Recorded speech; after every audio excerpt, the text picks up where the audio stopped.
Hey, Adam here, filming another Nightwalk video. I don't know about going up into the school area right now, because I don't know if you can actually see this. Let's see if I can get zoomed in over here. Well, I'm not going to be able to see it, but you can see sort of the tail light of a cop car over there. So I don't know what they're doing up there. I don't know if there's somebody on the run, hiding out in the school. But, I mean, we don't actually have to go up there. We can, I guess, walk through the neighborhood, or just walk back and forth on this street, because it is kind of dark back there. Yeah, I had a bit of a hypochondria episode today, which I tend to do. My hypochondria episodes, they typically start when I find like an abnormality somewhere on my body. And this particular one started because on the back of my neck, I noticed it about a month ago. It's almost certainly a seborrhea keratosis that's been there just forever, that I just never noticed, because it's like literally on the hardest spot on your body to look or to like see, which is like the back of your neck, or just generally like the upper back area. Like, unless you're looking in a mirror, you're never going to see that part of your body. So it's probably just always been there. And seborrhea keratosis, for anybody that doesn't know, it's just sort of a benign, like, growth. It isn't even considered a mole, I don't think. It's just sort of like something with the sebum. I don't know. It's just layman medical talk, or a layman's understanding of medical talk. Anyway, yeah, it's just a seborrhea keratosis. But, when you're a hypochondriac, anything new that you find is like, dude, that is definitely cancer. And so last month I went into kind of a tailspin with it, because I was like, okay, so do I have, because what I was afraid of was that it was nodular melanoma, even though it wasn't even, tan or like black in color. It was actually kind of like reddish. I was afraid that it was a nodular melanoma because, it's raised, and it's not even really that big. It's maybe like 1.5 millimeters, like across wise. But, yeah, so it freaked me out so much that I actually scratched it out of the back of my head, or at the back of my neck. And, yeah, so, and then I was like, oh, I'll just forget about it, because, like, those episodes, they only last a couple of days for me. But, sometimes they last a lot longer, but, most of the time they only last a couple of days. But, I think it was yesterday, I checked it again, and just like for some reason, like I guess just like the temperature, the weather outside, the fucking barometric pressure, I just started worrying about it again, And I was just like, oh God, do I have nodular melanoma? The thing about, here's the thing that I do normally when I get into like a hypochondriac episode. This is unbelievably dark. I don't think anybody's going to be able to see anything. The thing that I usually do when I go into a hypochondriac episode is sort of like look up the statistics, like how common is this particular cancer in somebody in my age demographic. And with amelanotic nodular melanoma, no less. If you look up like the statistics of how many cases of nodular melanoma happen in my age demographic, and just like I'll take the UK as a country, because I like to do the UK because it's a bit of a smaller population than the US, but it's still large enough to have like a significance. Population of the UK is about 60 million. People in my age demographic there are maybe like 200 cases in the entire UK. And so it's like, and nodular melanoma. No, it's actually just regular melanoma, I think. 200 people, and then nodular is like something like 20 cases per year. And then if you take the amelanotic aspect of it, we're talking like probably less than 10. So it's literally like a 1 in a million chance that I have. Just taking that statistic, it's probably like a 1 in a million chance of nodular melanoma. And that's how I calm myself down most of the time. Is just I look up, like, what is the chance that I actually have something like this? I don't like talking in this like housed area. I feel kind of weird about it, so I might end up just like turning this off and going back to that street. I don't know. Maybe I'll just keep talking. All right, I think we're out of earshot of any of those houses, so I don't have to feel uncomfortable about speaking to the camera anymore. Yeah, the other thing that I wanted to talk about today was, or tonight, I guess. The fact that, like, the only, like, thing that ever motivates me to do anything is, like, nostalgia. Like, I notice, like, I'll get, like, this sort of, like, brief inspiration of, but the feeling of inspiration for me is just, like, this sensation of, like, nostalgia, or just this sensation that I'm like, oh, yeah, I'm finally getting back to things how things used to be. Which I know is probably a poisonous way of thinking. I think nostalgia generally it can be a very poisonous thing. Because, you know, what about your life right now? Like, you know, you're dwelling on the past, but then, you know, you're missing your life passing by you right now. But I made a video, you know, like, I think nostalgia can be a good thing, because I think it's mostly just a reminder of who you, like, truly are, you know?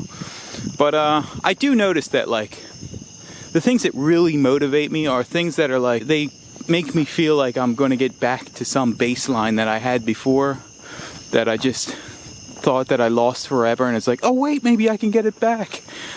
And it's, I think there's a problem with that, I think is what I'm saying, mostly. I don't know. Like, I don't know how to speak. I don't know any other perspective other than, like, fucking complete loner. Like, doesn't ever interact with anybody. So, like, I don't know what motivates normal people. Like, I don't know why people do the things that they do. Like, I wonder what kind of world of perspective I'm missing, just as, like, a completely socially isolated person. Yeah, so we're walking, doing a night walk. Oh, those cops are still there, so I can't go up that way. I just gotta wait for my face puffiness to calm down before I make another video, because the last video I made, I was kind of bummed about, like, how puffy I thought my face looked. Like, I mean, yeah, I've said this before, but if you wonder why my videos are so, like, spaced out, it's because it's literally the only reason is because I have cheat days, and then the day after the cheat day, or just like a week after the cheat day, my face will just be disgusting, and it's like I don't want to go on camera, and that, I mean, I really just got to stop with the cheat days. I feel like if I stopped with the cheat days completely, I would be able to make videos, like, maybe even, like, twice a week. Because I have video ideas, I have, like, scripts and stuff. It's just, or I don't have scripts, but I just have, like, script ideas that I feel like I would write if I felt like I was going to make them soon, you know, instead of having to, oh, I got to wait another week for the fucking face to go down. Yeah, so I actually was working on getting a mini DV tape from about 2006, like early 2007. It's what the time span of the footage on that tape. I was getting that onto my computer because I had to order one of those RCA cables, like the yellow, red, and white RCA jacks, AV cables. I had to get one of them from Amazon, and I had to get the converter from that to USB so I could get it to my computer. And that arrived tonight, and I got that old footage onto my computer because I got a little mini DV camera, because the one that I filmed the footage on, that's just like fucking dust in the wind at this point. Who the hell knows where it is now, you know? I got some high 8 tapes too, but I have to get a high 8 camera, which I'm gonna save up and do. Which I mean, that won't take too long to save up and do. Gotta get my car inspected too. But yep. That's what I've been up to. Let's see what these cops are gonna know I'm filming them. Let's walk up this hill over here. We can have an adventure night walk tonight, I guess, maybe. All right, we're going up the hill. Going up this hill here. Got this tree. Through the football. I like when I go out to throw the football, I usually try to strike this tree here with a football throw. I usually get it too, since my accuracy is so good. But we're not talking about that right now. We're on a night walk adventure. We can go over to this church over here, possibly. I don't know. I don't know what we're going to do there.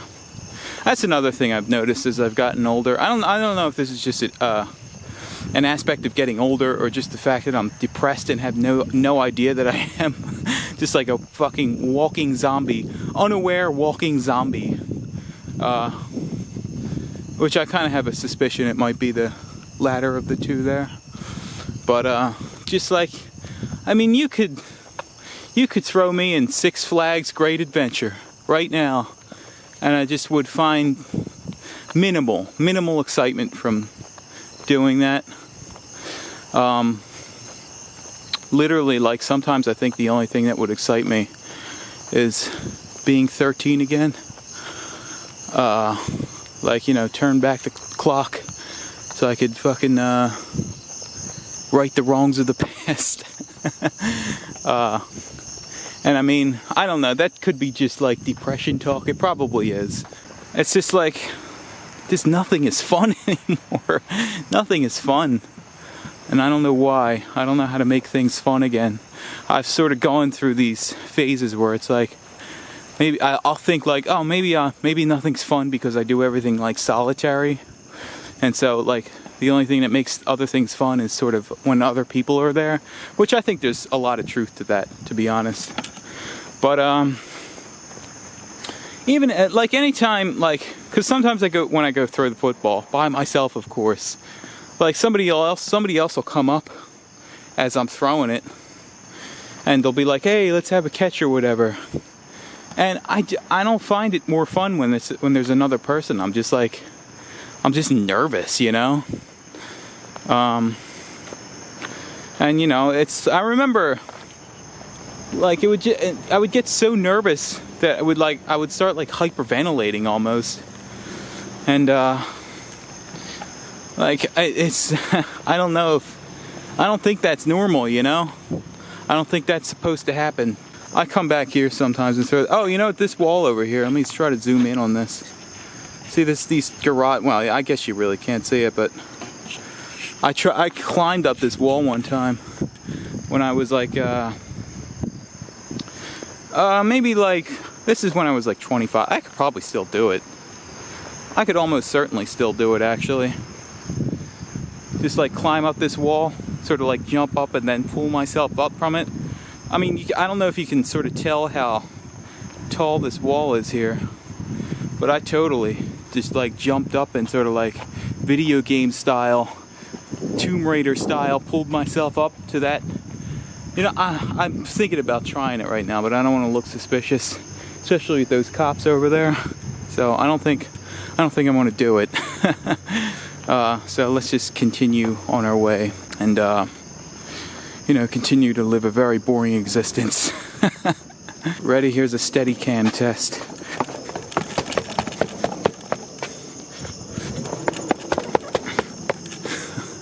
I'll have to look at the footage to see how well that worked. Yeah, you know, I go back here sometimes. This is the way to get to Acme. That is a local sort of supermarket to the Philadelphia area. Acme Markets. It's funny, there's another YouTube video. The video is called, you could literally look this up. The video is called Growing Up in Upper Darby. Which, I mean, that's the town I grew up in. Upper Darby, Pennsylvania. And the video is literally in this spot right here. There's a guy in like a truck or something, and he's sitting right in this spot right here. Well, I mean, it's very dark, so you can't really see it right now, but you can see. Well, I'll see if I can get close enough to the. You can see these parking spots here, and then there's like a gate over here. I'll get close enough so you can see it. Sort of see the gate here. It's literally a video called Growing Up in Upper Darby. The guy's filming right here. I don't remember what he said in the video, but I just remember that it was in literally this exact spot.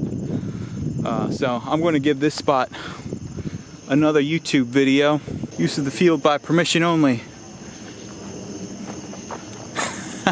This is a different kind of night walk tonight. It's going to be some heavy editing since I have so many pauses and uhs and likes. Well, the cops are gone, so we have free reign over the school parking lot now. I think the video's done. We'll see how I can edit this together to be interesting in some way. So thanks for watching. See you next video when my face puffiness comes down, and you know, I'll post it online.